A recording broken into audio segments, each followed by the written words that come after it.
కొద్దిగా లాగ్ అనిపించింది, కానీ సినిమా ఓవరాల్గా చాలా బాగుంది. Super hit movie. క్లైమాక్స్ వచ్చి విజయ్ దేవరకొండ ఎంట్రీ కూడా చాలా బాగుంటుంది. ప్రతి ఒక్క సీన్ బాగా ఎంజాయ్ చేస్తారు.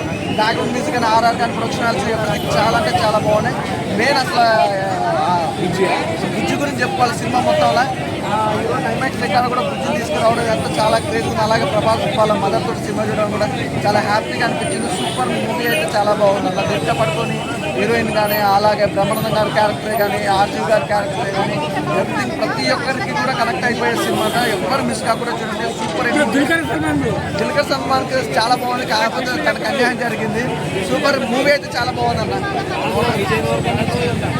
విజయ్ దేవర్ క్లైమాక్స్ 20 minutes అయితే సినిమా అయిపోతాక విజయ్ దేవర్ ఎంట్రీ ఉంటుంది, చాలా బాగుంది. ఫైట్స్ సూపర్ అన్న. సినిమా మొత్తంలో ఫైట్స్ అయితే ఇంకో లెవెల్, నెక్స్ట్ లెవెల్. ప్రభాస్ సినిమాలో ఫైట్స్ అంటే మామూలు ఉండే అదిరిపోతుంది. రాజమౌళి గారు ప్రతి ఒక్కరు ఉన్నారు. బ్రదర్ బ్రహ్మానందం గారు ఉన్నారు, ప్రతి ఒక్కరు ఉన్నారు. ఆర్టిస్ట్ చాలా బాగుంది సినిమా అయితే. ఆర్జీవ్ గారు కూడా ఉన్నారు. రేటింగ్ అనేది 10కి 10 ఇస్తాం. చాలా బాగుంది. దీపికా పాదుకోనే గారు కూడా హ్యాట్స్ ఆఫ్. ఎందుకంటే out despite being in to her family life she has accepted this challenging role. ఎందుకంటే ఒక స్క్రీన్లో దీపికా పాదుకోనే శోభన్ గారు ఉంటే ఎలా అనిపిస్తుంది అంటే దీపికా పాదుకోనే హాలీవుడ్ స్టార్ అన్నట్టుగా విజువల్స్ ఉంటాయి. మన శోభన్ గారు అంటే మనకి ఇండియన్ విజువల్స్ ఉంటాయి. ఇన్ మిక్స్ ఏంటంటే హైలైట్. ఇంకోటి అంటే దీంట్లో అసలు ఇప్పటివరకు మనకు తెలియకుండా ఈ మధ్య బీజిఎం చెవులు చిల్లులు పడిపోయేటట్టు ఏదో సుత్తెట్టు కొట్టుకున్నట్టు అలా కాకుండా ఇన్ సింక్ విత్ వెళ్ళింది. ఇది ఎలా ఉంటుంది అంటే మనకి జ్వరం వచ్చినప్పుడు నీరసంగా ఎలా ఉంటుందో అలాగే మ్యూజిక్ ఉంటుంది. మనకి ఎక్సైట్మెంట్ ఉన్నప్పుడు మనకి వెయిన్స్ అది ఎలాగ స్లోగా ఎక్సైట్ అవుతే అలాగే ఉంది. ఆ పీక్స్కి వెళ్ళినప్పుడు కూడా సటిల్గా పెట్టారు, ఏదో సుత్తి పెట్టినట్టు కొట్టకుండా. ఆ మ్యూజిక్ సంతోష్ నారాయణ గారు అనుకుంటా, ఆ ఫోటోగ్రఫీ కానీ స్టిల్ కానీ. ఇంకోటి ఏంటంటే మన జేమ్స్ కెమెరాన్ గారు ఆ మూవీస్ అవి చూసినప్పుడు ఏంటంటే అది గ్రాఫిక్స్ తీసారని తెలుస్తుంది. దీంట్లో ఎలా ఉందంటే it's like a different world. You don't feel like it's a graphical world. ఒక చిన్న పిల్లాడు ఒక టాయ్ ఏదో ఇంట్లో ఎవరో పిల్లలు ఇస్తే పేరెంట్స్ ఇస్తే రాత్రి అంతా ఆడుకుని నిద్రలోకి వెళ్ళినప్పుడు ఆ టాయ్తో వెళ్ళిపోయి డిఫరెంట్ వరల్డ్లో ఉండి తన ఇమాజినేషన్తో క్రియేట్ చేసుకుంటాడు కదా, అది డిఫరెంట్ వరల్డ్. ఎందుకన్నా చెప్తే బాగో చాలా మంది అది కవర్ చేయాలి.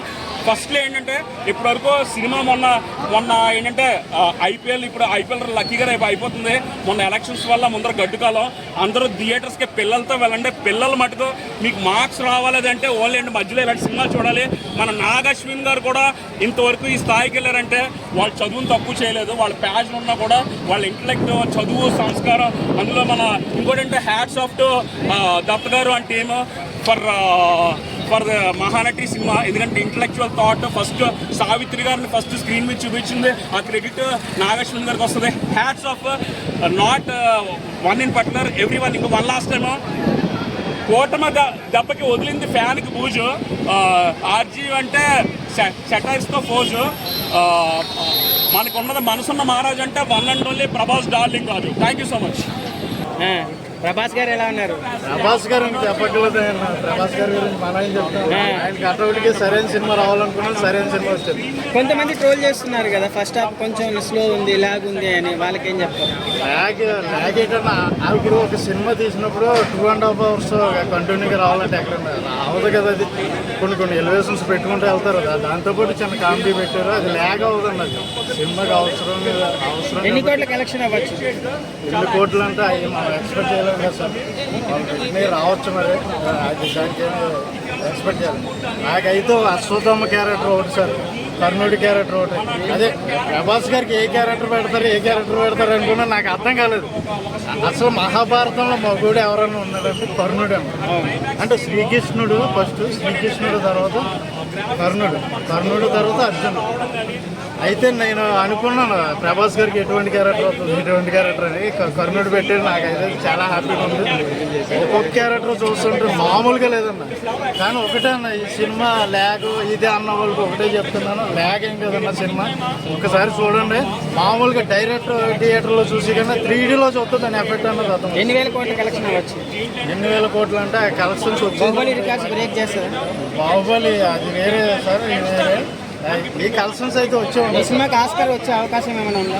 ఆస్కర్ అంటే ఇన్వెషన్స్ రావచ్చేమో ఆస్కర్. ఎందుకంటే మామూలుగా చూపించలేదు డైరెక్టర్ గారు. నిజంగా మన నాగేశ్వరి మరో రాజమౌళి అనుకోవచ్చా? నాగేశ్వరి ఎవరి స్టైల్ వాళ్ళదన్న, వాళ్ళని ఎవరిని పోల్చడం ఎవరి స్టైల్ వాళ్ళదే. అయితే విజువల్స్ మాత్రం నెంబర్ 1 అన్న. ఇంకా ఇంకొక 2 సంవత్సరాలు ఈ సినిమా గురించే చెప్పుకోవాలి, అట్లా ఉంటుంది విజువల్స్, మామూలుగా లేదు. Thank you.